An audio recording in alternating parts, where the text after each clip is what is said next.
आनंद ने अपने पापा की वसीयत कई बार पढ़ी थी, जिसे देखकर उसका खून खौल रहा था।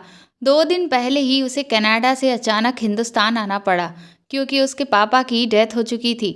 आनंद के पापा के अंतिम संस्कार के बाद जब उनके वकील ने उसे उनकी वसीयत दी, तो उसे देखकर वो गुस्से से लाल पीला हो गया था।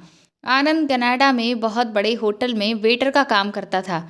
जो तनख्वाह उसे मिलती रही थी, उसमें से वो अपनी मामूली से खर्चों के पैसे निकाल कर सब पैसा हिंदुस्तान अपने पापा को भेज देता था। और उसके पापा ने उससे पाई पाई जमा की और कुछ अपनी गांव की ज़मीन बेचकर आनंद के पापा ने लखनऊ जैसे शहर में घर और कुछ दुकानें खरीद ली थी। वो पिछले 10 साल से अपने पापा को पैसे भेज रहा था। 17 साल की उम्र से ही आनंद कनाडा चला गया था और अब वो 27 साल का हो चुका था। यूं अचानक अपने पापा की मौत की खबर सुनकर वापस आने के कारण उसकी नौकरी भी छूट गई थी, क्योंकि वह लोग उसे छुट्टी देने को तैयार नहीं थे। उसे भी ये सहारा था कि जो भी उसने पैसे घर भेजे हैं, वो सब उसके पिता ने उसके लिए संभाल कर रखे होंगे।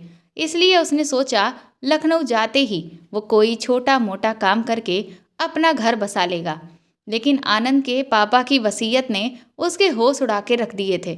वसीयत में उसके पिता ने आनंद के लिए लिखा था कि कनाडा जाने के लिए तुम्हें पैसों की ज़रूरत थी, इसलिए मैंने अपनी ज़मीनों का कुछ हिस्सा बेचकर तुम्हें पैसों का इंतज़ाम करके दिया था। इसलिए इस घर पर और उसके पापा की बाकी जायदाद पर सिर्फ और सिर्फ पिया का हक है। तुम्हारा हिस्सा तुम्हें पहले ही मिल चुका है जब तुम कनाडा गए थे। ये पढ़कर उसका सर बुरी तरह से चकरा गया था। उसके बाप ने सारी जायदाद पिया के नाम पर कर दी थी, जिसका पागल खाने में इलाज चल रहा था। उसके पापा ने कैसे सब कुछ उसके नाम कर दिया। चलो, ये इतनी बड़ी बात तब ना होती जब प्रॉपर्टी का कुछ हिस्सा ही पिया के नाम पर होता और वो उस पागल से स्टाम्प पेपर पर साइन करवा कर सब कुछ अपने नाम करवा लेता। लेकिन उसके पापा की बेवकूफ़ी और खुदगर्जी की हद न थी। वसीयत में साथ में ये भी लिखा था कि उसके पापा की सारी जायदाद वही ले सकता है जो पिया से शादी करेगा और उसे तलाक नहीं देगा, ना ही कभी दूसरी शादी करेगा। मतलब आनंद की अब तक की सालों की मेहनत उसके बाप ने एक झटके में कुएं में डाल दी। उसके हाथ में एक फूटी कौड़ी तक नहीं छोड़ी थी। उसके पापा की जायदाद अब करोड़ों के दामों तक पहुंच चुकी थी, जो कभी उन्होंने लाखों में खरीदी थी। उसके पापा की वसीयत पढ़कर उसका गुस्से से बुरा हाल था। भला इस तरह की वसीयत का क्या मकसद था? उसके पापा किसी गैर को कैसे अपनी जायदाद दे सकते थे? चलो, उसने सोचा वो पिया की शादी किसी से करवा भी देता, तब भी उसके हाथ तो कुछ भी नहीं आना था, क्योंकि उसे तो अपने ही बाप के घर में रहने की इजाज़त नहीं थी। इस घर में भी वही रह सकता था जिसकी शादी पिया से होती। इस अजीबो गरीब वसीयत के साथ एक खत भी था, जो उसके पापा ने उसके नाम पर लिख कर छोड़ा था। लेकिन उसे पापा पर इस कदर गुस्सा था कि उसने वो खत एक दराज में फेंक दिया। उसके पापा का लिखा हुआ आखिरी खत उसे पढ़ने का मन ही नहीं हुआ। उसे पता था कि ज़रूर उसमें विनती की गई होगी कि पिया पागल है, उसे प्रॉपर्टी की ज़रूरत है, प्रॉपर्टी के लालच में कोई उससे शादी कर लेगा और उसे ज़िंदगी भर संभालता रहेगा। तुम मर्द हो, तुम अपना इंतज़ाम खुद कर लेना। इसी तरह की बातें उसके पापा ने खत में लिखी होंगी और उसका दिल बिल्कुल भी खत को पढ़ने का नहीं हुआ। इसलिए उसने वह खत दराज में डालकर दराज को बंद कर दिया। दूसरे दिन वह वकील उसके पास आया और कहने लगा, आपको ये घर खाली करना पड़ेगा। आप इस घर में सिर्फ और सिर्फ पिया की मौजूदगी और उसकी रजामंदी से ही यहाँ रह सकते हैं। उसने गुस्से में कहा कि उसके अंदर इतनी समझ नहीं कि वह अपनी रजामंदी बता सके। और फिर मैं मिस्टर शर्मा का बेटा हूँ, ये मेरे भी बाप का घर है। उसकी बात सुनकर वकील कहने लगा कि वसीयत भी आपके ही बाप की बनाई हुई है।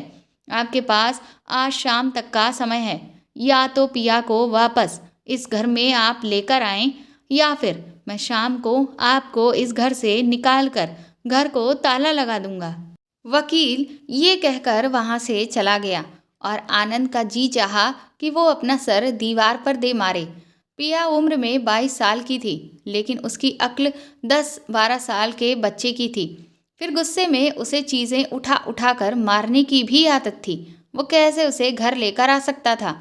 वह तो उसके पीछे से मोहल्ले के बच्चों का जीना मुश्किल कर देती। आनंद अंदर ही अंदर बहुत ज्यादा परेशान हो चुका था, लेकिन उसके बाप ने उसके पास और कोई दूसरा रास्ता भी नहीं छोड़ा था। वो दोपहर को ही पिया को लेने मेंटल हॉस्पिटल पहुंच गया था और डॉक्टर से कहा कि वो मिस्टर शर्मा का बेटा है और पिया को वापस ले जाने के लिए आया है। डॉक्टर पहले तो राजी नहीं हो रहा था पिया को उसके साथ भेजने के लिए। कहने लगा, पिया को मिस्टर शर्मा ने यहाँ एडमिट कराया है। हम उनकी रजामंदी के बगैर पिया को आपके साथ नहीं भेज सकते। उसने डॉक्टर से कहा, मिस्टर शर्मा मेरे फादर हैं और उनकी डेथ हो चुकी है, इसीलिए अब पिया की देखभाल करने की जिम्मेदारी मेरी है। उसकी बात सुनकर भी पता नहीं क्यों डॉक्टर पिया को उसके साथ भेजने के लिए बिल्कुल भी राजी नहीं हो रहा था। जब आनंद ने डॉक्टर को धमकी दी कि तुम मुझे पिया को यहाँ से ले जाने के लिए नहीं रोक सकते, मैं तुम्हारी कंप्लेंट करूँगा, तब डॉक्टर थोड़ा लाइन पर आया और पिया को उसके साथ भेजने के लिए राजी हुआ। डॉक्टर ने उससे कुछ कागजात पर साइन करवाए और नर्स से कहा कि पिया को लेकर आओ। कुछ देर बाद एक जवान और बेहद हसीन लड़की हाथ में एक गुड़िया पकड़े हुए लंबे खुले बालों के साथ खड़ी आनंद को टुकुर टुकुर देख रही थी। आनंद 10 साल बाद उसे देख रहा था और वो किसी भी एंगल से पागल नहीं लग रही थी। कोई भी उसके हुस्न को देखकर उससे नजरें हटाना भूल सकता था।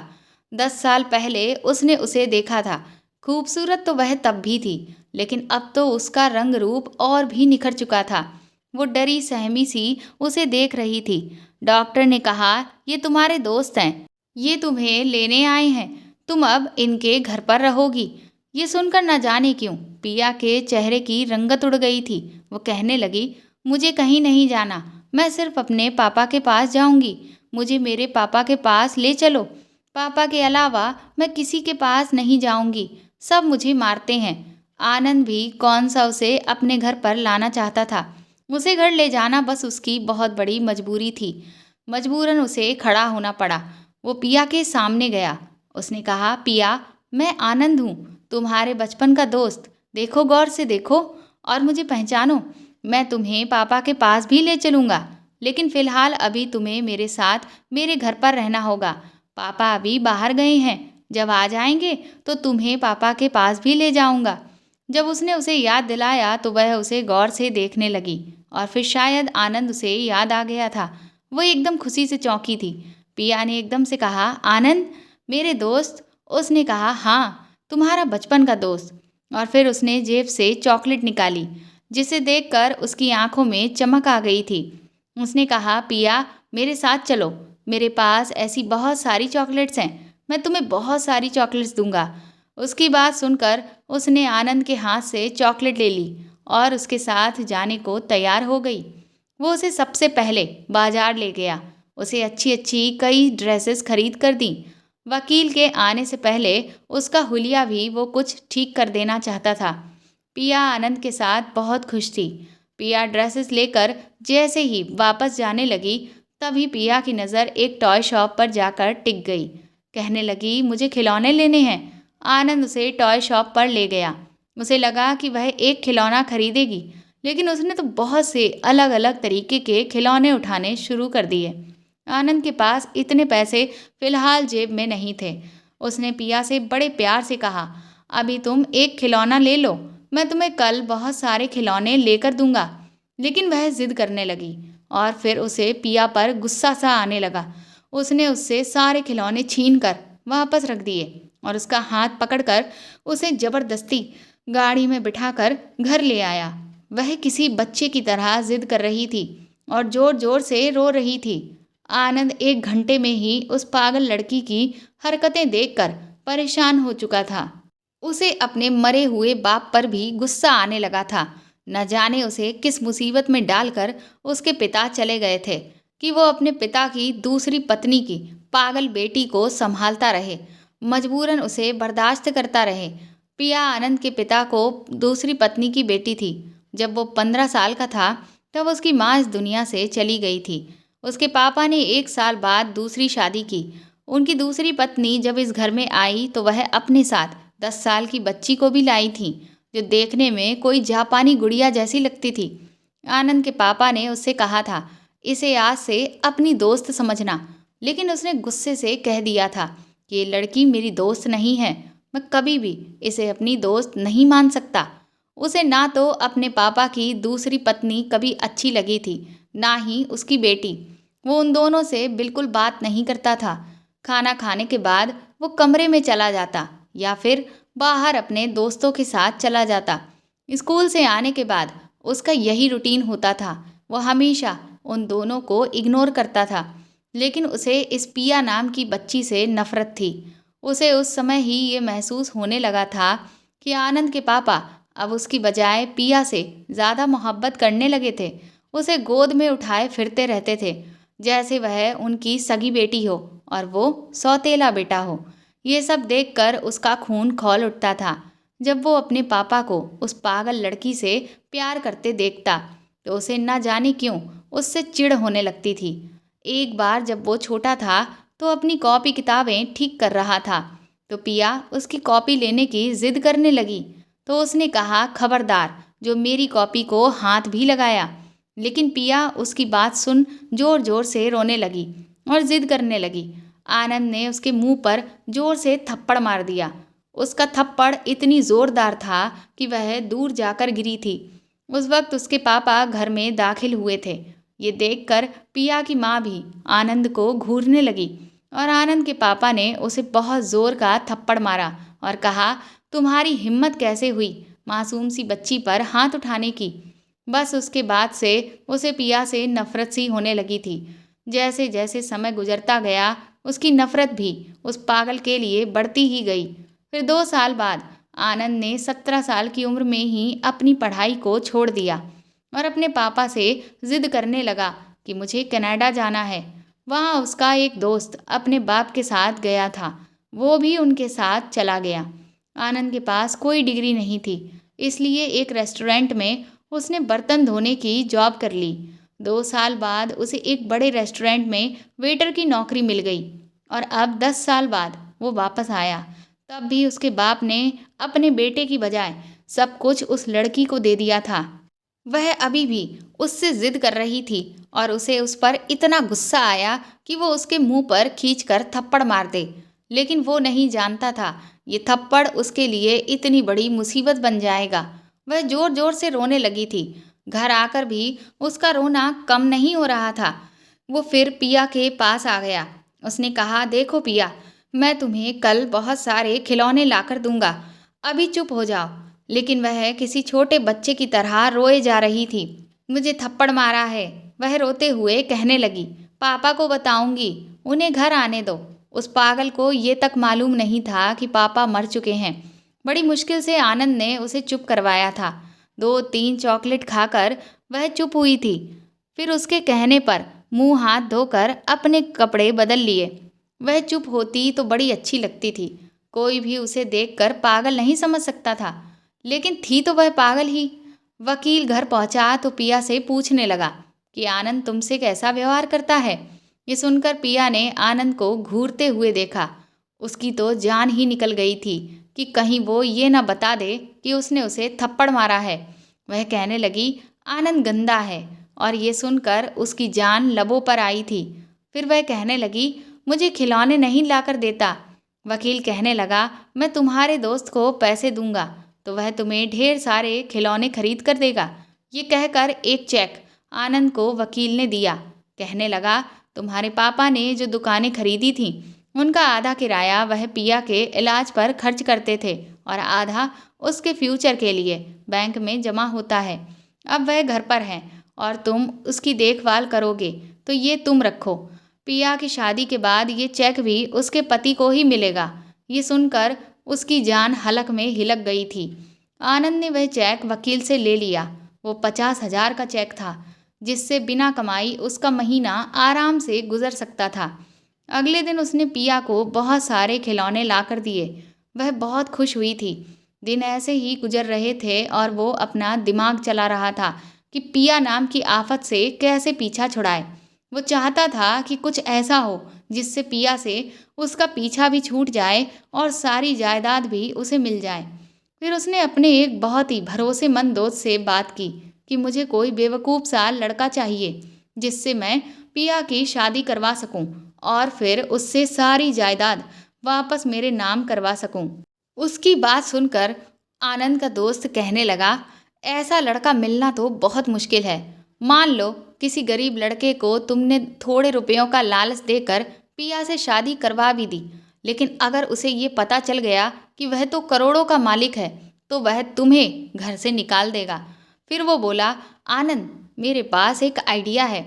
अगर तू मेरी बात मान ले तो सारी प्रॉपर्टी तेरे नाम आ जाएगी और तुझे बिल्कुल भी हाथ पैर नहीं चलाने पड़ेंगे। बैठे बैठे सारी प्रॉपर्टी तेरे नाम चली जाएगी। आनंद ने खुश होकर कहा, अच्छा ऐसा कौन सा आइडिया है? और फिर जो कुछ उसके दोस्त ने उससे कहा वो उसका खून खौलाने के लिए काफ़ी था। गुस्से के मारे उसने अपने दोस्त का गिरेबान पकड़ लिया। उसने कहा, तुमने ये सोच भी कैसे लिया? उसने अपना गिरेबान छुड़वाया और कहने लगा, वह तुम्हारे बाप की सगी बेटी नहीं है और तुम्हारे माँ बाप भी अलग ही थे। तुम दोनों का कोई भी खून का रिश्ता नहीं है और तुम्हारे पापा ने भी उसे तुम्हारा दोस्त ही कहा था। पिया के माँ बाप अलग हैं और तुम्हारे अलग। तुम्हारी उससे शादी हो सकती है और यही एक तरीका है कि तुम सारी जायदाद के मालिक बन सकते हो।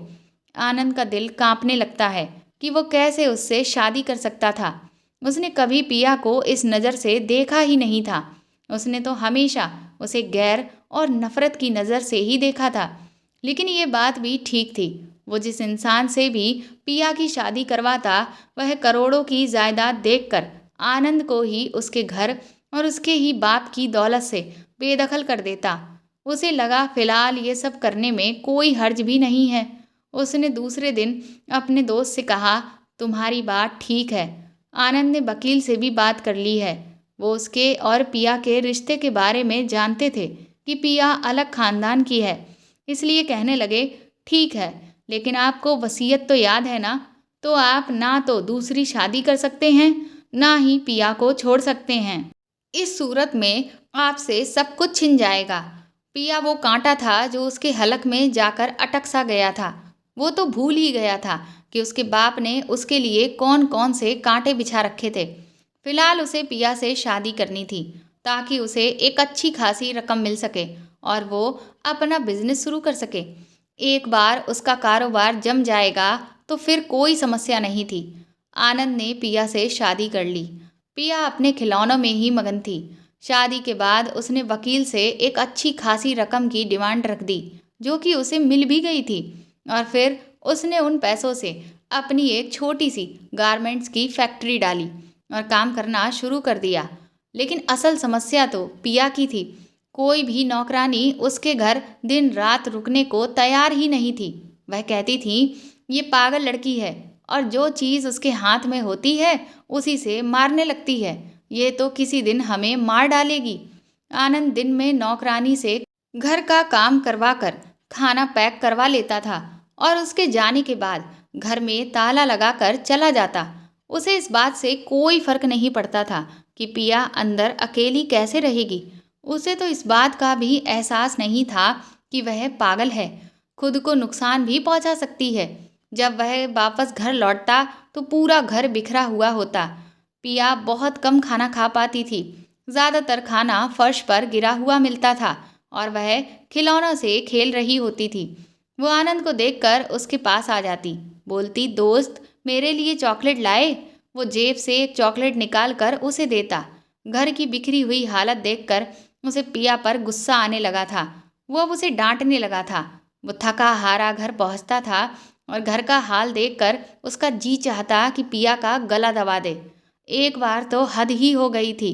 जब वो घर में दाखिल हुआ तो गैस की स्मेल उसकी नाक से टकराई थी और उसे समझते देर नहीं लगी कि पिया ने गैस सिलेंडर खोल दिया है।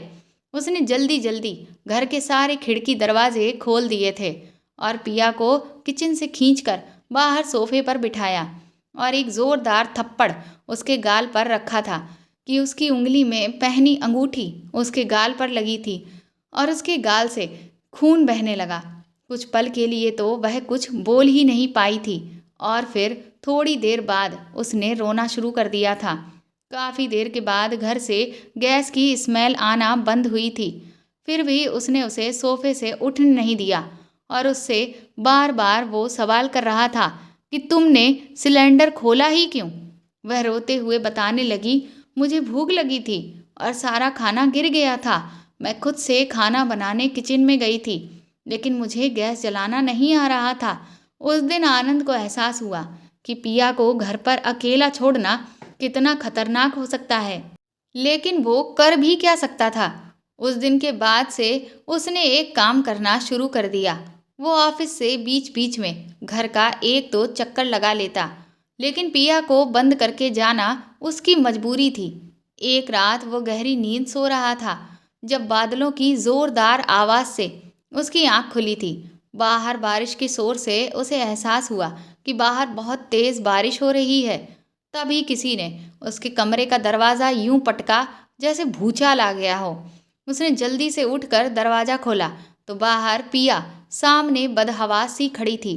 उसके चेहरे की रंगत उड़ी हुई थी, बहुत ज़्यादा डरी हुई लग रही थी। आनंद को देखते ही पिया उसके गले लग गई। आनंद तो एकदम जम गया था। अब जबकि पिया के साथ उसका रिश्ता जुड़ गया था, तो उसकी इस हरकत पर उसके दिल की धड़कन अजीब तरह से धड़क उठी थी। उसने एक झटके से पिया को खुद से दूर करना चाहा। उसने गुस्से से पिया से कहा, ये क्या हरकत है। वो कहने लगी, दोस्त मुझे डर लग रहा है। उसने कहा, दोस्त मत कहा करो मुझे, क्योंकि आनंद के मन में अब भी उसके लिए नफरत थी। उसने बहुत मुश्किल से उसे खुद से जुदा किया था। उसे बारिश से डर लग रहा था। वह बुरी तरह से कांप रही थी। उसकी हालत ये थी कि न जाने उसे क्या हो जाएगा। आनंद ने उसे अपने बेड पर लिटा दिया। वह उसका हाथ पकड़कर लेट गई। कुछ देर में वह सो गई थी, लेकिन आनंद को नींद नहीं आ रही थी। इस बात में कोई शक नहीं था कि वह बहुत खूबसूरत थी। वो जितना ये चाहता कि उसकी तरफ ना देखे, लेकिन उसकी नज़र पूरे कमरे में घूम फिरकर उस पर जाकर टिक जाती। वो जब देखता कि वह गहरी नींद में सो गई है, तो अपना हाथ उसके हाथों से खींच लेता और सोफे पर जाकर लेट जाता।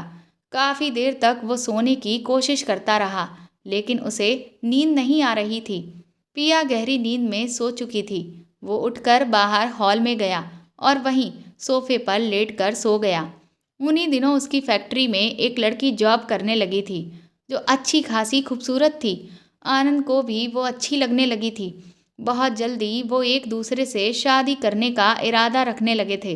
एक दिन आनंद उसे अपने घर लाता है, तो पिया उसे देखकर कहने लगी, ये मेरे घर क्यों आई है, इसे बाहर निकालो। ये सुनकर सोनम आनंद की तरफ सवालिया नज़रों से देखने लगी। फिर आनंद ने सोनम से कुछ नहीं छुपाया, उसे सब कुछ बता दिया। सोनम कहने लगी, जल्द से जल्द इससे अपना पीछा छुड़ाओ। मैं शादी के बाद इसे बिल्कुल भी बर्दाश्त नहीं करूंगी। वो ये सुनकर चुपचाप हो गया था। वो सोनम को पसंद करने लगा था, इसलिए उसकी कोशिश थी कि जल्द से जल्द उसका काम जम जाए तो वो पिया से पीछा छुड़ा ले। फिर उसे सोनम ने एक मशवरा दिया कि वो पिया को जहर देना शुरू कर दे। उसने कहा, इस पागल लड़की की भी कोई जिंदगी है क्या, इसका तो मर जाना ही अच्छा है। इस तरह से आनंद की जिंदगी में मुश्किलें कम हो सकती थी। सोनम का ये मशवरा उसे अच्छा लगा और उसने सोचा, स्लो पॉइजन से किसी को उस पर शक भी नहीं होगा। इसीलिए अब वो कभी कभी खाने में मिलाकर उसे पॉइजन दे देता। वो भी यही चाहता था कि उसे जल्दी पिया से छुटकारा मिले। एक दिन आनंद जब फैक्ट्री से घर आया तो उसने पिया को आवाज़ दी, पर कोई जवाब ना आया।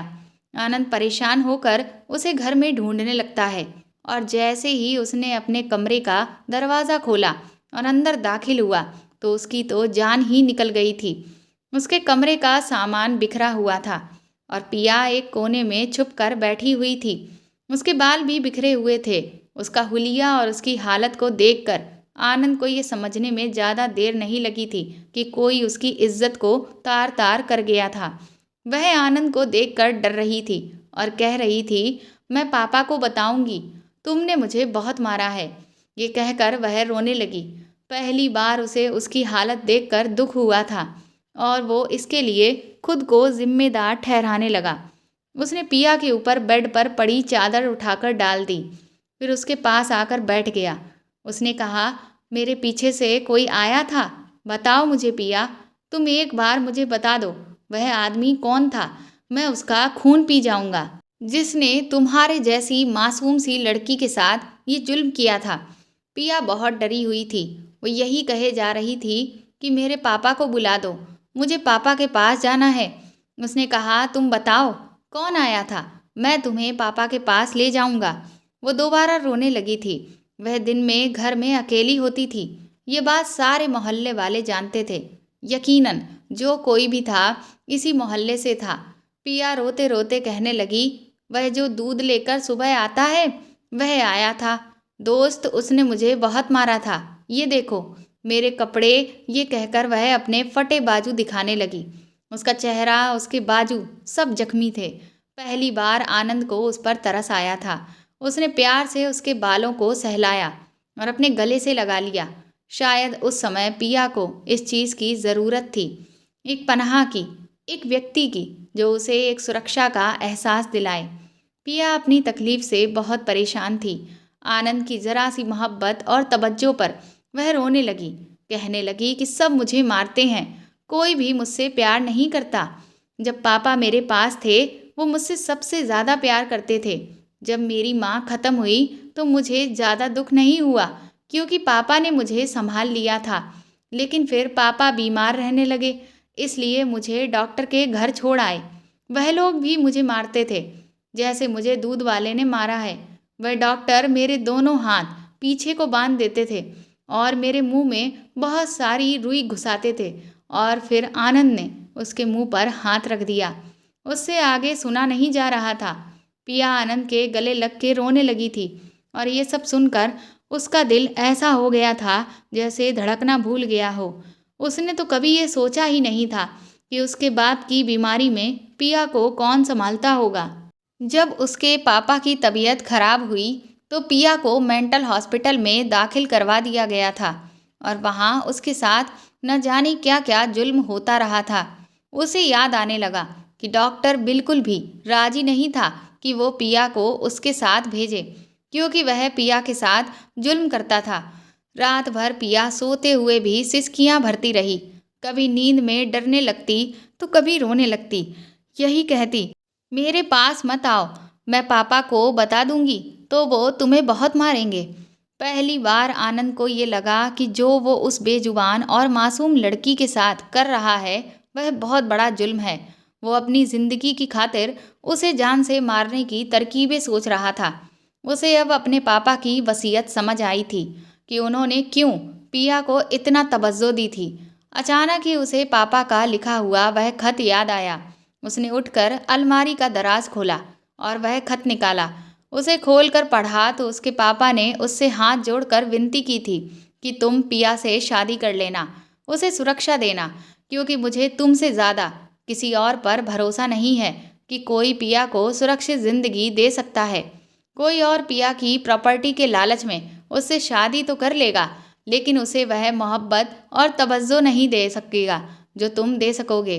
तुम्हें याद हो तो मैंने तुमसे छोटे पर कहा था कि वो तुम्हारी दोस्त है, क्योंकि मैंने तब ही सोच लिया था कि उसकी शादी तुमसे करवाऊंगा। इसीलिए मैंने पिया को अपने आप को पापा कहने का अधिकार दिया, क्योंकि वो मेरी होने वाली बहू थी। उसे ज़िंदगी में बहुत तकलीफ़ें मिली हैं। तुम किसी भी तरह के अफसोस में मत रहना, क्योंकि तुम्हें ये लगता है कि मैंने पिया की माँ से शादी की है, लेकिन ऐसा नहीं है। वो मेरे दोस्त की पत्नी थी। मेरे दोस्त की रोड एक्सीडेंट में मौत हो गई थी। उन लोगों की आर्थिक स्थिति भी ठीक नहीं थी और पिया का इलाज करवाना उनके लिए मुश्किल था। एक दिन पिया की माँ ने अपनी और पिया की जान लेने की कोशिश की, लेकिन उसी वक्त मैं वहाँ पहुँच गया और उन्हें बचा लिया। मैंने पिया की माँ को विश्वास दिलाया कि मैं पिया का इलाज करवाऊंगा और तुम लोगों का ध्यान रखूंगा। मेरे दोस्त के प्रति मेरी भी तो कुछ जिम्मेदारी है। तब वो लोग मेरे साथ घर आ गए। मैंने जब तुम्हें पिया से मिलवाया और उसे तुम्हारा दोस्त बताया तो तुमने बहुत गुस्सा किया, इसलिए मैंने तुम्हें आगे का सच नहीं बताया। मुझे लगा कि शायद सच जानकर तुम उन लोगों को घर में ना रहने दो। पिया की मरती हुई माँ को आनंद के पापा ने विश्वास दिलाया था कि वो पिया का ख्याल रखेंगे। पिया की माँ को टीबी हो गई थी और वो एक दिन उसे छोड़कर चली गई, और कुछ सालों बाद जब मैं बीमार था तो पिया की देखभाल करने में मुझे परेशानी होने लगी थी। मैं अकेला बीमार इंसान पिया की देखभाल नहीं कर सकता था, और फिर मैंने तुम्हें कई बार कॉल किया कि तुम वापस हिंदुस्तान आ जाओ, लेकिन तुम मेरी बात को हर बार इग्नोर कर देते थे कि तुम्हें छुट्टी नहीं मिल सकती। तुम्हारा इंतज़ार करते करते मैं मौत के पास आकर खड़ा हो गया था। पिया का इस दुनिया में कोई नहीं था। मरने से पहले मैं जो वसीयत लिख रहा हूँ उसके हिसाब से तुम उससे शादी कर लेना और ज़िंदगी भर उसका साथ निभाना। पिया में अभी बचपना है, वह अपनी उम्र के हिसाब से छोटे बच्चों वाली हरकतें करती है, लेकिन अगर तुम उसका बाहर जाकर किसी अच्छे डॉक्टर से इलाज कराओगे तो वह ठीक हो सकती है। मैं खुद ही उसका इलाज करवाता, लेकिन मेरी ज़िंदगी ने मुझे इतनी मोहलत ना दी। ये बात मुझे जल्दी में ही एक डॉक्टर ने बताई थी। मेरी हाथ जोड़कर विनती है कि अपने मरते हुए बाप की ये बात मान लेना। आनंद ने वह खत वापस रख दिया। पिया अभी सोई हुई थी, मगर नींद में भी बुरी तरह से कांप रही थी। जिस तकलीफ से वह गुजरी थी वह छोटी तो ना थी। आनंद अपने आप को कसूरवार समझ रहा था। जब उसके बाप बीमार थे तो पिया की देखभाल के लिए किसी अपने की ज़रूरत थी। वह उसे बार बार बुलाते थे, लेकिन वो छुट्टी ना मिलने की वजह से उनकी बात को इग्नोर कर देता था। लेकिन उसे नहीं पता था कि पिया के साथ इतना बड़ा जुल्म हो जाएगा। उसके पापा ने मजबूरी में पिया को मेंटल हॉस्पिटल में एडमिट कर दिया था, और वहाँ उसके साथ इतना जुल्म हुआ था, और इस सब का कसूरवार वो खुद को मान रहा था। अगर वो समय से घर आ जाता तो पिया के साथ ये सब कुछ ना होता। सुबह सुबह दूध वाला दूध देने आया तो आनंद ने उसकी अच्छे से खातिरदारी की थी, और फिर उसके बाद उसे पुलिस के हवाले कर दिया। ये देखकर पिया बहुत खुश हुई थी। वो आनंद से कहने लगी, हाँ मारो इसे और मारो, इसने मुझे बहुत मारा था। आनंद ने भी उस दूध वाले को लहूलुहान करके रख दिया था। रात को जब वो पिया को खाना खिलाने के लिए प्लेट में खाना निकाल रहा था तो आज उसने पाउडर नहीं डाला, क्योंकि उसके मन से अब पिया को लेकर नफरत खत्म हो चुकी थी। जब वो खाना लाया तो पिया बोली, आज तुमने इसमें पाउडर नहीं मिलाया। उसकी बात ने आनंद को अंदर से हिला दिया। वो पिया के बचपने का फ़ायदा उठाकर उससे छुपाकर स्लो पॉइजन उसके खाने में डालता था, और कभी कभी नमक बताकर उसके सामने ही थोड़ा सा पाउडर उसके खाने की चीज़ों में डाल देता था, क्योंकि उसे पता था ये पागल है, इसको कुछ भी समझ नहीं आएगा। और आज जब उसने कहा तो वो अपने आप से नज़र नहीं मिला पा रहा था। उसने ना में सर हिला दिया। पिया कहने लगी, तुम भी चाहते हो ना कि मैं मर जाऊं? उसकी बात सुनकर वो अचानक ही उसकी तरफ देखता कि वह ये बात कैसे जानती थी। वह कहने लगी, मैं सबको बुरी लगती हूँ, बस पापा को ही अच्छी लगती थी। मुझे पता है सोनम उस दिन तुमसे यही तो कह रही थी। शायद पिया ने उसकी और सोनम की बातें सुनकर सब कुछ समझ लिया था कि वो उसे खाने में जहर दे रहा है, लेकिन वह जानते हुए भी क्यों जहर खा रही थी। उसकी मासूमियत पर आनंद का दिल रो उठा था। फिर वो कहने लगी, तुम मुझे जहर मत दो, तुम सोनम को अपनी दुल्हन बना लो।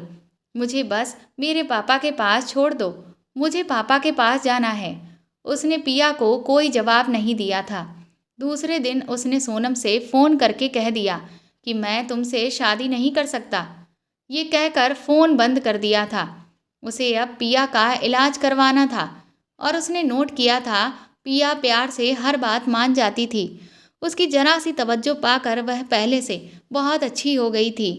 घर को भी साफ सुथरा रखने लगी थी। उसके बहुत से छोटे मोटे काम भी कर दिया करती थी। जहाँ दवा असर न करे वहाँ प्यार असर कर जाता है। आनंद की मोहब्बत का ही असर था कि पिया पहले से अच्छी होने लगी थी। उसने अपना कारोबार अपने मैनेजर के हवाले किया और पिया को लेकर अमेरिका चला आया। वहां उसने एक अच्छे डॉक्टर से पिया का चेकअप करवाया और पिया का इलाज चलने लगा। धीरे धीरे वो ठीक होने लगी थी। उसको अपने और आनंद के रिश्ते के बारे में भी समझ आने लगी थी। आनंद ने उसे पापा के बारे में भी बता दिया था कि पापा इस दुनिया में नहीं हैं। पिया अब आनंद के साथ पत्नी की तरह पेश आने लगी थी, क्योंकि उसे अपने रिश्ते की समझ आ गई थी। पूरे 6 महीने के बाद जब वो अमेरिका से घर वापस आया, उस समय तक पिया बिल्कुल ठीक हो चुकी थी और इन 6 महीनों में पिया का ध्यान रखते रखते आनंद उसकी मोहब्बत में पूरी तरह से डूब चुका था। और पिया भी तो उसके बिना एक पल भी कहीं नहीं रुकती थी। हमेशा उसके साथ ही रहती और उससे कहती, मुझे छोड़कर मत जाना। आनंद ने पिया से कहा कि मैं तुम्हें छोड़कर कहीं नहीं जाऊंगा। घर लौटने के बाद जब वो और पिया अंदर कमरे में दाखिल हुए तो कमरे की डेकोरेशन देखकर पिया चौंक पड़ी थी और फिर अगले ही पल उसके चेहरे पर शर्म की लाली दौड़ गई थी। आनंद ने अपने दोस्त को अपने आने की खबर दे दी थी और उसने उसे समझा दिया था कि उसे क्या करना है। उनकी शादी को 8 महीने होने वाले थे और अभी तक उसके और पिया के बीच कुछ नहीं हुआ था। पिया अब पूरी तरह से ठीक थी और अब आनंद पिया के साथ अपनी शादीशुदा जिंदगी की शुरुआत करना चाहता था। आज की रात उनकी सुहाग रात थी। उसके दोस्त ने सारी तैयारी कर रखी थी और जैसे ही वो कमरे में दाखिल हुए थे, गुलाबों की महकती खुशबू और सजे हुए कमरे ने पिया को चौंका दिया था। उसके चेहरे पर छाई शर्म की लाली और झुकी हुई पलकें आनंद का दिल बेकाबू कर रही थीं। उसने पिया को बाजू से पकड़कर बेड पर बिठाया। वो पिया से कहने लगा, आज की रात हमारी जिंदगी की नई शुरुआत है। इससे पहले जो कुछ भी मैंने तुम्हारे साथ किया, उम्मीद करता हूँ तुम मुझे माफ़ कर दोगी। पिया ने कहा, मैं तो तुम्हें कब का माफ़ कर चुकी हूँ आनंद, और दिल से तुम्हें स्वीकार भी कर चुकी हूँ। मैंने तो तुमसे कभी नफरत की ही नहीं थी। मैंने तो पहले भी तुम्हें दिल से अपना दोस्त माना था। तुम्हारे अलावा मेरा कोई दोस्त नहीं था। आनंद ने मुंह दिखाई में पिया को रिंग दी, जिस पर ए और पी बना हुआ था। ये उसने स्पेशल पिया के लिए बनवाई थी और इस गिफ्ट को देखकर पिया की आंखों में खुशी के आंसू आ गए थे। वो खुशी के मारे आनंद से लिपट गई थी। आनंद ने भी उसे अपनी बाहों के घेरे में कस के भर लिया था। ये रात उनकी ज़िंदगी की यादगार रात थी। आगे उनकी ज़िंदगी बहुत ही खूबसूरत होने वाली थी। दोस्तों, कभी कभी जो बीमारी बड़े बड़े डॉक्टर सही नहीं कर पाते, वो प्यार और देखभाल से ठीक हो जाती है। आधी अधूरी जानकारी बहुत खतरनाक होती है, इसलिए पूरा सच जानने के बाद ही कोई फैसला लेना चाहिए, वरना बाद में पछताना पड़ सकता है। तो दोस्तों, आपको ये कहानी कैसी लगी कमेंट करके ज़रूर बताएं और प्लीज़ इस कहानी को ज़्यादा से ज़्यादा शेयर करके मेरे चैनल को सपोर्ट करें। आप चाहें तो मुझे सुपर थैंक्स भी दे सकते हैं। साथ ही अगर आप चैनल पर नए हैं तो सब्सक्राइब करके बेल आइकन ज़रूर दबा दें, ताकि आगे भी मैं आपको ऐसी ही अच्छी कहानियाँ सुनाती रहूँ। Thank you.